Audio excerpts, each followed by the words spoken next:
अब देखिए question number 5 जो है, ये क्वेश्चन नंबर 5 थोड़ा सा लैंग्वेज में आपको समझना है, ठीक है, लेकिन समझना है, रटना नहीं है आपको, ठीक है, मैंने कहा रटना नहीं है। तो क्वेश्चन नंबर 5 क्या है, बोल रहा है कि यदि कोई संख्या, सॉरी क्वेश्चन में नहीं बोल रहा हूँ, ठीक है, क्वेश्चन है कि जांच कीजिए कि क्या किसी प्राकृत संख्या किसको बोलते हैं, जैसे 1 2 3 4 5, यानी कि 1 से स्टार्ट सभी संख्या इन्फिनिटी तक, है ना, उसे प्राकृत संख्या बोलते हैं, यानी कि उसमें जीरो नहीं होगा, ना तो माइनस वाला कोई नंबर होगा। ओके, उसे ही कहेंगे प्राकृत संख्या, ठीक है। तो बोल रहा है जांच कीजिए कि क्या किसी प्राकृत संख्या n के लिए संख्या 6 पर पावर n, संख्या क्या दिया हुआ है 6 पर पावर n, ओके, ये बोल रहा है संख्या 6 पर पावर n अंक 0 पर समाप्त हो सकती है, ये क्वेश्चन में बोल रहा है। आपको बताना है कि ये क्वेश्चन बोल रहा है भाई कि 6 पर पावर n क्या 0 पर समाप्त हो सकती है। तो यहाँ पे मैंने एक स्टेटमेंट, एक कथन मैंने लिख लिया जो कि आपको समझना है। कथन है कि हम लोग जानते हैं कि यदि कोई संख्या 0 पर समाप्त हो रहा है तो उस संख्या का अभाज्य गुणनखंड, यानी कि उस संख्या का एलसीएम जब हम निकालेंगे, है ना, तो उसका अभाज्य गुणनखंड जो होगा उसमें 2 और 5 के अलावा कोई दूसरा संख्या उसमें नहीं होना चाहिए, तभी वो 2 पे समाप्त होगा। बात समझ में आई? जैसे में एग्जाम्पल देखिएगा, जैसे में हम लोग 5 की बात कर लेते हैं, तो 5 का अभाज्य गुणनखंड क्या होगा बता दो आप ही। 5 का अभाज्य गुणनखंड 5 इकाई 5, यानी कि 5 गुना 1 आ गया, ठीक है।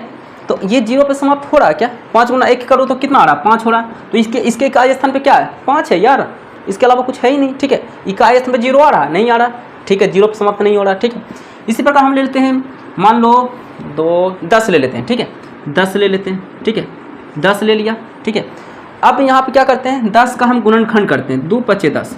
अब देखिए इस 10 के इकाई स्थान पे 0 से समाप्त हो रहा था, तो इसका गुणनखंड क्या हो रहा था 2 और 5 हो रहा था। तो यही बात मैंने स्टेटमेंट में लिखा है कि अगर संख्या 10 पे समाप्त हो रहा है, जैसे ये देखिए 10 पे समाप्त हो रहा है ना 10, तो इसका जो गुणनखंड है उसमें 2 और 5 आ रहा है। तो यहीं पे मैंने यहाँ लिख लिया है कि यदि कोई संख्या 0 पर समाप्त होता है तो उसका जो अभाज्य गुणनखंड जो है 2 और 5 के अलावा कोई और संख्या नहीं होगा, जो कि देख लो आप, जैसे 10 0 पे समाप्त हो रहा था, 10 देखो 0 पे समाप्त हो रहा था, जब इसका मैंने गुणनखंड किया था तो इसका अभाज्य गुणनखंड 2 और 5 के अलावा कोई संख्या नहीं आ रहा है।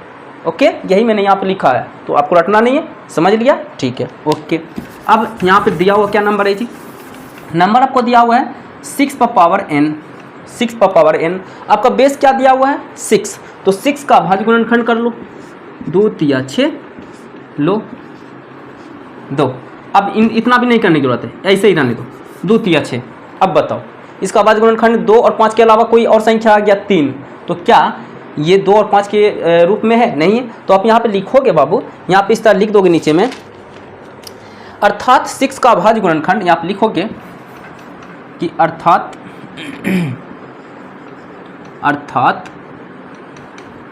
अच्छे से लिख देता हूँ मैं, ठीक है, अर्थात 6 का अभाज्य गुणनखंड, अभाज्य सिर्फ गुणनखंड भी लिखोगे तो चलेगा, अभाज्य नहीं भी लिखोगे, गुणनखंड ना लिखेंगे यार, गुणनखंड लिखेंगे यार।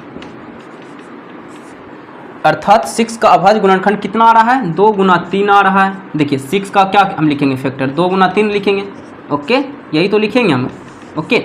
इसको जब हम 6 का अभाज्य गुणनखंड लिखेंगे तो 2 गुना 3 लिखेंगे।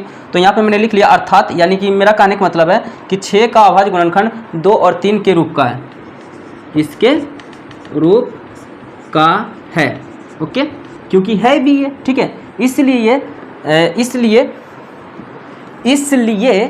6 पर पावर n का भी 0 पर समाप्त नहीं होगा, है ना, किसी भी प्राकृत संख्या n।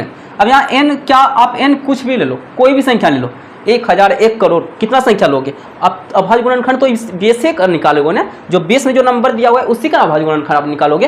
पावर से आपको क्या मतलब है, कुछ मतलब नहीं है। अब मैंने कहा 10 0 पर समाप्त होता है और ये 2 और 5 का गुणनखंड है। अब पावर इसमें 1 लाख दे दे, 1 करोड़ दे दे, कुछ भी संख्या दे दे, पावर का इससे क्या ताल्लुक है, लो 0 इसमें पावर नहीं देते हैं, पावर से इसका कोई ताल्लुक नहीं है। जो बेस है उसका अभाज्य गुणनखंड देखो 2 और 5 आ रहा है कि नहीं, बाकी पावर क्या दिया हुआ है इससे कोई मतलब नहीं, ओके।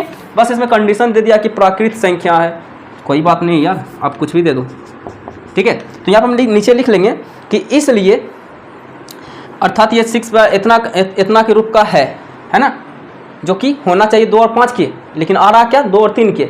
इसलिए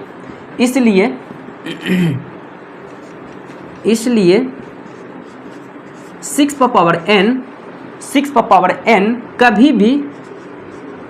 कभी भी 0 पे समाप्त नहीं होगा, 0 पर समाप्त नहीं होगा, कन्फर्म है, कभी नहीं होगा ये, है ना, क्योंकि इसका गुणनखंड 2 और 5 के अलावा आ रहा है नंबर, ठीक है, तो कभी समाप्त नहीं होगा किसी भी संख्या n के लिए, किसी भी प्राकृत संख्या n के लिए, यानी कि पावर आप कुछ भी ले लो, किसी भी प्राकृत संख्या n के लिए, किसी भी प्राकृत संख्या n के लिए, है ना, n बराबर कुछ भी ले लो आप नंबर, कोई फर्क नहीं पड़ेगा। इस रूल को ये फॉलो नहीं कर रहा है, इसलिए ये जो है 0 पे कभी समाप्त नहीं होगा। ओके, यही इसका आंसर हो गया, ठीक है। चलिए क्वेश्चन नंबर 5, इसे आप अच्छे से लिख लो समझ करके, ठीक है। इसके बाद हम लोग नेक्स्ट क्वेश्चन देखते हैं।